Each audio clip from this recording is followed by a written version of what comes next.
Salve telanautas, tudo bem com vocês? Bem-vindos de volta ao canal e a gente está estreando aqui o quadro do Heróis na Tela num momento super oportuno com a estreia da nova série da CW, Superman e Lois. A gente acabou de ter aí o episódio piloto, onde a gente vai ver um monte de coisa que introduz essa série que está sim sendo ligada com o Arrowverse, é derivada das coisas que a gente viu lá, mas que funciona muito bem de forma solta. Quem nunca assistiu nada do Arrowverse, as outras séries de super-herói da DC que passam por lá, com essa pegada mais jovial, mais adolescente, vai conseguir chegar aqui, vai conseguir curtir, porque eles explicam tudo que você precisa saber numa boa. Então eles não prendem essa história em nada que vai te obrigar a ter um conhecimento prévio, pelo menos por enquanto. E vale lembrar que eu vou falar de forma bastante aberta, apesar de resumida dessa vez, a respeito desse episódio, que eu pretendo depois revisitar falando sobre outras coisas aqui no Heróis da Tela. Então fica esse aviso aí de que vai ter um monte de spoilers se você não assistiu, siga por sua conta e risco.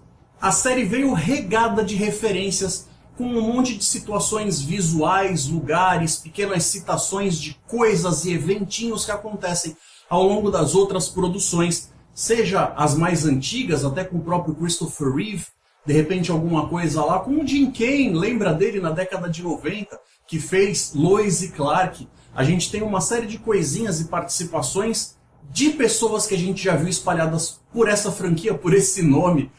ligado com ali esses 80 anos para mais aí de Superman, e a gente vê eles sendo espalhados aqui para poder dar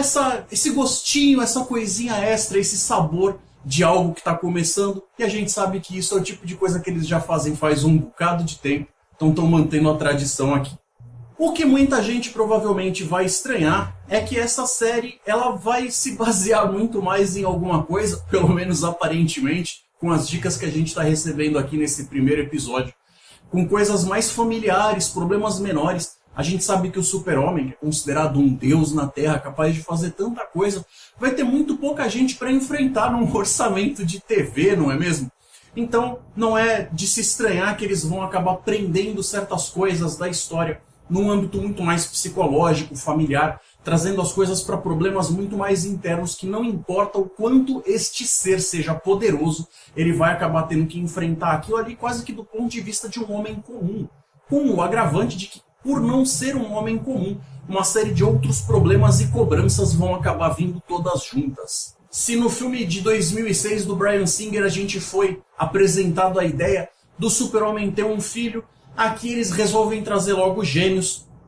Parece que esse tema está sendo bastante recorrido agora aí nas séries que a gente está tendo no ar ao mesmo tempo, mas de qualquer forma, aparentemente a gente tem um bom motivo aqui, onde eles colocam uma carga de descoberta em cima desses personagens que têm características tão diferentes, apesar de serem gêmeos. Cada um tem um jeito diferente de ser e de lidar com os problemas, e a série vai dando, ao longo de todo o episódio, uma série de pistas de que as coisas vão seguir com um deles, mas no final, evidentemente, eles fazem uma quebra, viram a coisa 180 graus e entregam outra parada pra gente. Abrindo o episódio num pique meio de deixar a gente ciente do que está acontecendo, a gente tem essa narração com o Super-Homem contando a trajetória dele. Para quem porventura não conheça o personagem, o que eu acho super difícil, mas de qualquer forma temos novas audiências chegando aí, gente novinha que vai assistir, que talvez não conheça de fato a origem do personagem, então eles fazem bem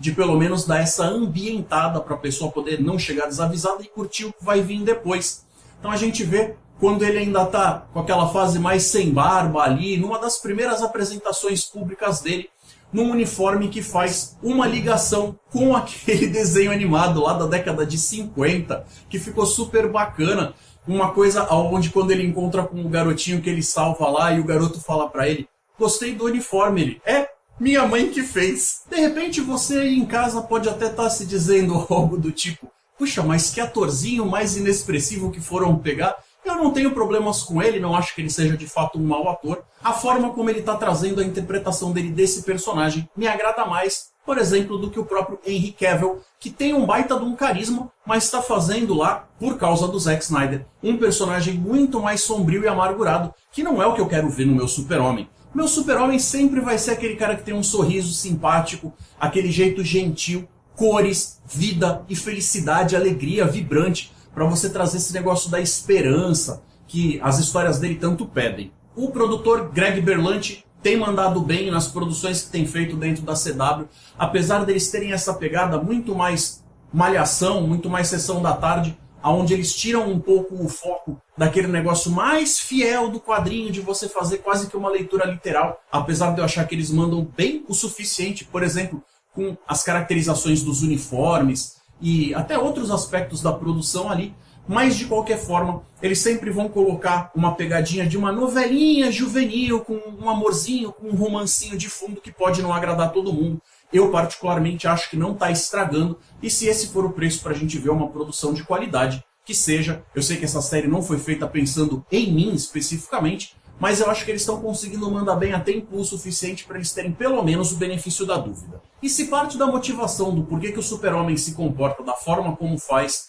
é a morte do pai dele, que criou ele para saber diferenciar o bem e o mal, ser um homem de bem, uma boa pessoa, nesse episódio aqui a gente acaba vendo ser levada a mãe dele, como se fosse a última ligação que ele tem com esse lado mais humano, e o que sobra é realmente a ligação que ele tem da responsabilidade para com a esposa, a Lois, e os filhos. A gente também vê ele fazendo uma série de ações que são dignas do Super-Homem, coisas que precisam da atenção dele, coisas que só ele conseguiria resolver, mas de qualquer forma, a coisa do antagonista, do principal perigo, vai ficando super em subplano ali, e eles vão focando muito mais a coisa na forma como ele tem que lidar, com contar ou não para os filhos dele, que ele é um alienígena, que ele é uma pessoa que veio de fora, que eles têm uma história diferente, e eles estão começando a chegar numa espécie de ponto crítico ali da adolescência, estão com seus 14 anos, o que também é um pouco esquisito, porque se a gente antes tinha ele dentro das histórias da CW lá no Arrowverse, e eles parecem que não envelheceram nada,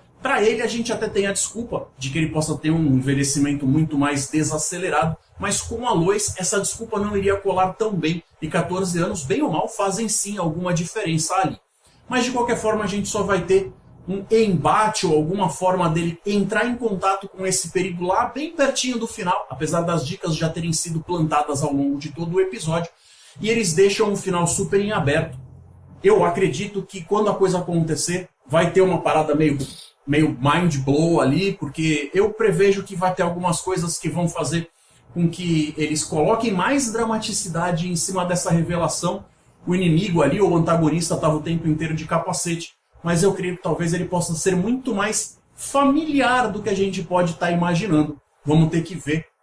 para onde eles estão levando essa história, o que eles pretendem fazer com ela. De qualquer forma, eu achei super agradável, estava realmente esperando por essa série. E se você está chegando agora, considere se inscrever aqui no canal. Eu tenho bastante coisas assim sobre assuntos nerds da cultura pop. Acho que vai ser muito bacana ter vocês na nossa família do Natela. Então, por favor, deixa aquele like se você conhece alguém que vá curtir esse papo. Dá aquela compartilhada com a pessoa. Eu vou deixar 2 vídeos para vocês verem aí no final, conseguirem ter uma noção de como é que é o conteúdo do nosso canal. Sejam muito bem-vindos.